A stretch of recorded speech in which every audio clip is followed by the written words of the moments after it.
Welcome back to Shaman King Anime Review. This is part 3. This one we're reviewing episodes 35 through 50. Yep, 35 to 50. Oh, and when it comes to 35 to 45, this wraps up the wandering arc. Yeah, trying to find the second round.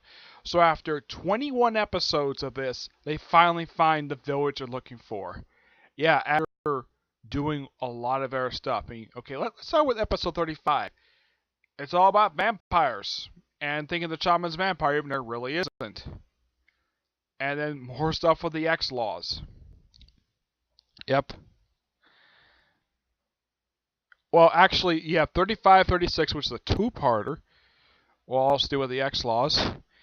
And you have in episode 37, which brings back Faust. Yeah, first time Faust has appeared in the series in quite a while. Yeah, he's become much more of a reformed character. I mean, last time he appeared was actually during the preliminary. So let's see exactly.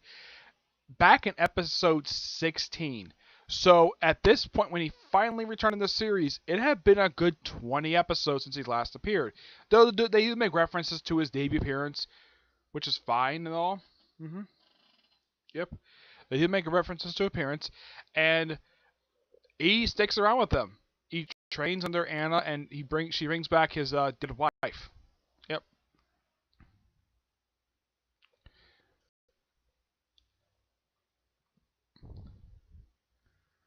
And yeah, then in episode 37, we had a debut of Jocko, the dancing the guy who's a comedian.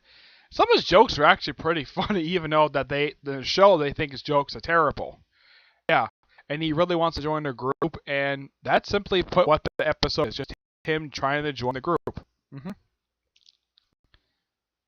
And episode 38 is kind of like, let's say, the start of trying to get to the village, basically finding out exactly where the village is, and they meet up with five chiefs who fought Zeke. That's what they call him in the dub. I call him Ho.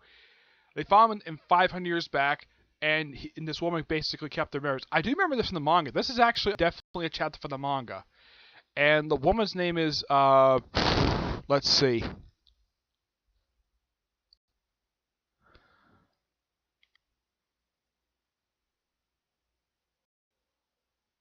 Lily Rara.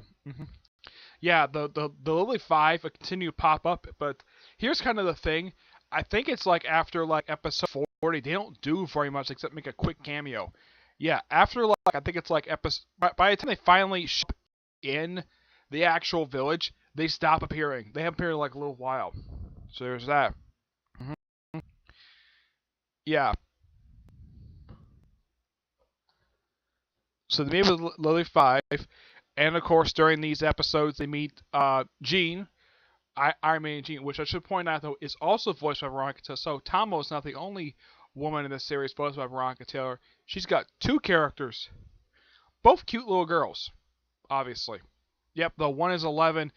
As for Jeannie herself, she could be about 12, 13. Also, they reveal in the series that Yo is 14. Yep, he's 14 years old. They reveal this during these episodes. Yep, and they reveal also that Ho is Yo's twin brother, even though it's an ancestor of his. And the first time he reincarnated a member of Silva's family, he looks like Silva. And the second time, basically, he decided to reincarnate himself as Yo's twin brother. And of course, you also get the group gets a chance to meet Yo's father. And we also get a chance to see at least most of the group, with the exception of Faust, get a big power up. Yeah, it's just Yo, Ryu, Trey, Lin, and the new member Jocko, who actually had not been part of the group for very long, and yet all five of these people go into Ho's book and get like a big power boost, and they think they're an influence, but turns out they're not, and then they actually get a chance to meet later on. It's like, I should point out though, in the manga when they first in the manga when it came to Jean's, like whenever she appears inside the actual thing, she gets poked by the Iron Maiden, which is basically this. It's no torture device from what I know about this thing from medieval Europe, where apparently this thing pokes in your body and apparently causes your body to bleed. In the show, they replaced the spikes inside the thing with thorn vines. I get the reason why they did this because seeing blood come out of a little girl like gushing like crazy, though they do give a little bit of blood on top of her head, which is fine. I get the reason why the anime changed this because it'd be kind of gross to see this for a little girl to have blood come out of her when she's come out of this iron lung. And the thing is, in the manga, she's obsessed with self-torture. She's obsessed with this. They don't really mention this that much in the manga. I mean, she spends the whole time inside this thing, and she occasionally pops up in the front of the thing. Oh yeah, you see her beautiful face. Once in a while, it's really bizarre the fact they actually do this. Also, they actually don't put the scene here in the manga. It mentions when Yo is offered to join the X-Laws, he says no because Anna would not allow me to do it. In the anime, they changed her anime where Anna is actually there. Yeah, but they haven't got to the part yet where you see the X-Laws fight and she comes out of the Iron Lung and she's basically almost butt naked, and Anna comes over besides. I haven't got to that part yet, but I don't know if that's gonna be in the anime or not. And her outfit when she's in the Iron Lung, apparently it's like this simple, like bluish dress, and she's got chalk white skin. Yeah, I think she's got blue hair too. And then after 45 episodes of wandering, they do eventually find the actual place, which they actually have passed the test, and bam, they get there. And then simply put, for the next 5 episodes, it's just rounds of fighting. Oh yeah, and they split the group of 6 people to 3 groups. Yo's team consists of Yo, Ryu, and Faust. Interesting lineup. Now Faust and Ryu, because they're loyal to Yo, so it makes sense. And then Team Yin is made up of Yin, Trey, and Jocko, the new member. Yep. That's the teams, and that's basically how they set it up for these battles. They have let's see, they have an episode focused on Ryu, which has sort of like an Arabic where they have face against a group of Arabs, and also before the whole thing turns up, I don't know if this is a Yu-Gi-Oh reference. The fact they actually had a group of people who call themselves Team Nile, where get this, these 3 people. One had a mask of a giant pyramid on his head.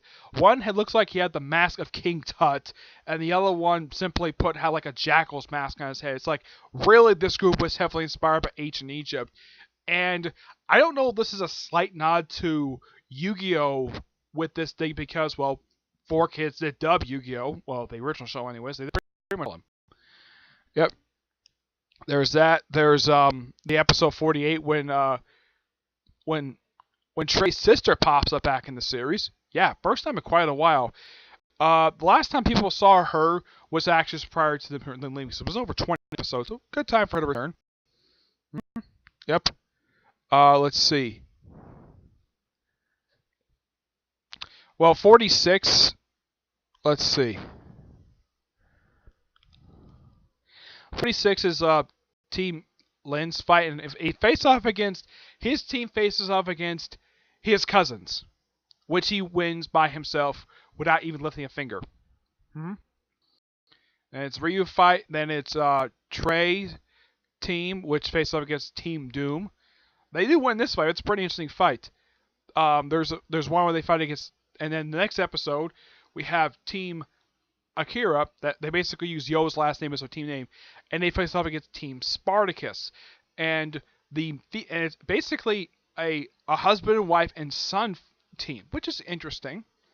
And it turns out that Maya, the wife, it's revealed by Faust that she has the same illness as his late wife does, Eliza, which is interesting. Though he does eventually treat her after he knocks him out of the tournament. He knocks him out without killing them, which is nice the fact he did that. Yep.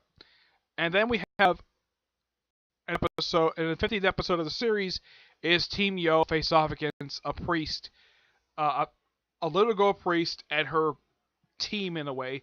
But once it was revealed that her team were actually not real people and she technically didn't have a team, her team was immediately disqualified. Yep. And of course, Ryu, acting like a complete gentleman, just escorts her when she decided to give up her whole priest get up. They invited her to a meal, and she sat him down and gave her flowers, acting like a complete gentleman. But Ryu, she looks like she's about 5 or 6 younger than you, and she's about the same. She looks about the same. She looks about the same age as Yen. So he has this thing where he frequently tries to seduce women. Doesn't matter what their age. Heck, he even tried to seduce Tamako when the first time he met her, and she's 11. And he's like 17. Yeah, I'm not kidding. I looked up. He's 17 years old by the time of this series. Yep. And that's really it for these episodes. I gotta say, one thing I noticed about these episodes, it seems like every other episode, either it's versus Team Yen, and then Team Yo, and then Team Yen, then Team Yen. Yeah, it's like every other episode. Team Yen looks like they had the odd number, even number episodes. Team Yo had the even number episodes. Yeah, that's basically the way they set this up. It's probably gonna be like this for pretty much the rest of the tournament, but who knows? Excuse me. Yeah, so pretty good amount of episodes, I gotta admit. And so that's really it for this one. Not much else to talk about, just that good episodes. They fought the X-Laws a few times, and just like with Lily 5, with these episodes, once they finally read the village, it seems like the X-Laws are briefly dropped, and they're not becoming a big threat. Zeke does occasionally pop up. He doesn't do much of anything, just stand around and watches stuff. Yeah, so it just focuses on the two teams in their battles. Good battles, mind you. Though the Team Doom is actually a very stupid team of a group of maniacs who decide to listen to a song backwards and thinking, oh yeah, it's a prophecy. I'm like, seriously, this is your whole motivation to go after Trey? It's because you listen to a song backwards. Who freaking cares? This guy is freaking nuts. I don't know how in the world that the Shaman the people at the Shaman tournament allow a group of people who should be in an insane asylum, and yet they allow them to compete. It's really odd how they do these things. Yep. So it looks like so far for Team Yen, 2 of the 3 members did have sort of a character-focused episode for them. For Team Yo, it's 2. I guess, yeah, they're tied with 2 apiece. I mean, if you look at, like, 46 is about Yen, 47 is about Ryu, 48 is about Trey, 49 is about Faust, and as for 50, it's kind of like the mixture of, like, a lot of these characters. Like, everybody gets somewhat affected by it. But, yeah. So that's pretty much it when it comes to these episodes. Stay tuned for part 4, where I talk about the last 14 episodes of the series. I probably won't get to it today. I'm probably going to get to it tomorrow to finish up the remaining series. I'll definitely get to a good point and finish up the series up tomorrow. And then pretty much after, hopefully I'll get a chance to read Shaman King Zero and Shaman King Flowers, and I'll get my thoughts on those 2 series when I get a chance to get up to them. I'll probably get also my thoughts on the short stories take place after the events of the series. I'll talk about that also in part 5 as well, right? So that's it. Stay tuned for whenever I get a chance in the next video. Probably it'll be tomorrow along with part 4. Probably another comic corner as well. But yeah, so far 50 episodes in. This has been a great series so far, and I will get my final thoughts on the series when I get a chance to finish up. When I get a chance to review the last 14 episodes of the series. Okay, but until I see you in the next episode. Bye.